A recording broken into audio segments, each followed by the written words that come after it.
evening, and thank you for joining us on African Free Press Television for stories across Africa. I am Momo Bassi. President Uhuru Kenyatta on Sunday night ruled out paying teachers higher salaries, saying that doing so would raise the cost of living.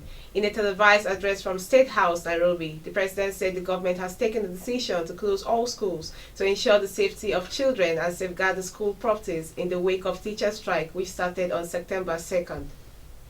He also asked teachers to consider the interests of children and return to their work and give the relevant constitutional institutes time to handle the pay disputes.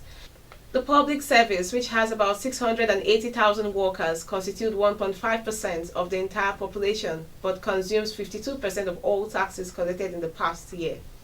Boko Haram leader Abubakar Shekau, claimed to have been killed by the Nigerian military, has released a new video stating that the government's claim that the sect will be defeated in 3 months is not possible, while describing President Muhammadu Buhari as a liar.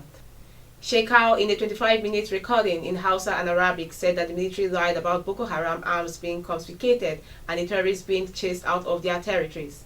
Shekau said he's alive and President Muhammadu Buhari is a liar and has deceived Nigerians.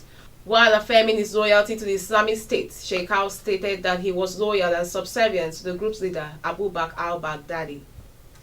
At least 4,000 inmates has been evacuated from the Pollsmoor detention facility near Cape Town after at least one prisoner died from a disease related to rat infestation at the facility. Manelisi Wolela, spokesperson of the Department of Correctional Services, confirmed to reporters on Saturday that about 4,100 detainees were being evacuated to prevent a massive outbreak of a disease blamed on the inmates' close proximity to rats.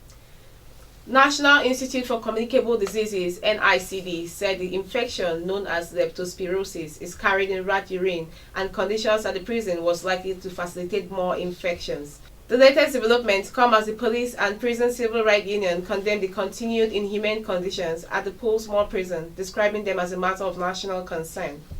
Activists from Nairobi today took to the streets to protest the government's decision to close schools following a strike by teachers. The protests marked the beginning of the week-long demonstrations, said the activists, who had gathered earlier Sunday at Uhuru's Park Freedom Corner to express displeasure after the Ministry of Education last Friday ordered all schools to be closed today, September 21st. They claimed the government erred by closing schools as it went against the children's right to education as stipulated by the Constitution.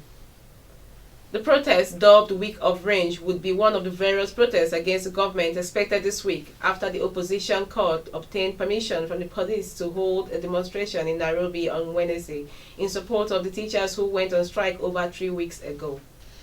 Dr. Akebi Ekwibe, Special Advisor on Economic Affairs to Prime Minister Haile Mariam, has announced that Ethiopia was planning to build the first railway academy in Africa.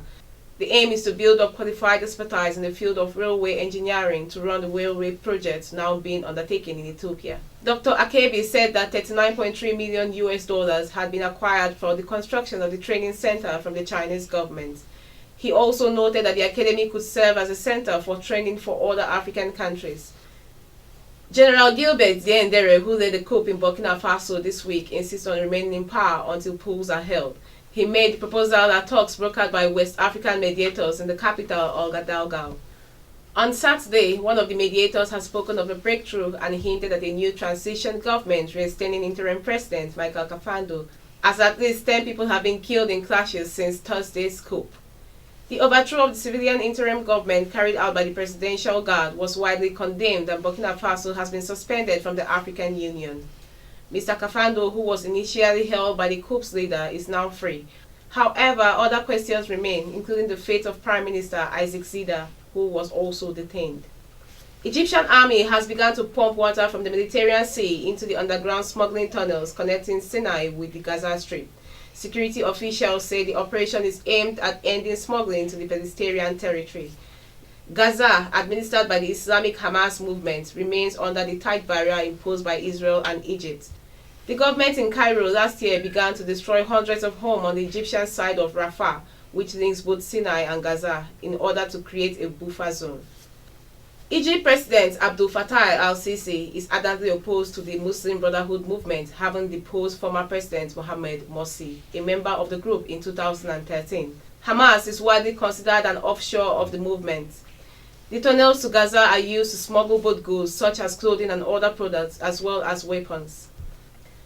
According to information released by the AU, African Union mission in Somalia may have suffered at least 1,100 fatalities since 2009. The African Union said this figure did not include deaths from causes such as illness and accidents. The death toll, as reported to Sweden-based researchers, ranged from a high of 384 personnel in 2012 to a low of 94 in 2011. AMISOM's reports of fatalities do not include Kenyans killed in the course of Operation Linda Nchi, which the country carried out separately in Somalia in 2011 and 2012. It also does not include Ethiopian soldiers and police who died between 2011 and early 2014, when the country's army was fighting in Somalia outside African Union's aegis. Several elderly persons and children have reportedly starved to death in Moroto and Napak districts, week after government pledged to send emergency food aid to Karamoja. Some of the most affected sub-countries in Moroto include Rupa, Katikeikile, Tupac, and Nadunget. The area MP for Mataniko County, John Baptist Lucas, says the hunger situation has reached an alarming stage and warned that if the situation is not handled in the next few days, the sub-region is bound to lose more lives. The UN Secretary General Ban Ki-moon is calling for laying down of arms and a 24-hour ceasefire on 24th of September, which is observed around the world each year as the International Day of Peace. The United Nations General Assembly established the International Day of Peace in 1981 as an opportunity for people around the world to promote the resolution of conflict and to observe a cessation of hostilities. The theme of this year's commemoration is Partnership for Peace, Dignity for All, which aims to highlight the importance of all segments of society to work together to strive for peace. Celebrations for the International Day of Peace will include a peace bell ceremony at the UN headquarters in New York, featuring senior UN officials and messengers of peace, as well as student video conference. UN offices worldwide, including peacekeeping operations, will also be holding events with local communities. That's the stories across Africa. For more, you can visit our website at www.africanfreepress.com. You can also follow us on Twitter at African Free Press, also like African Free Press on Facebook. Once again, I am Momo Basi. Have a great week.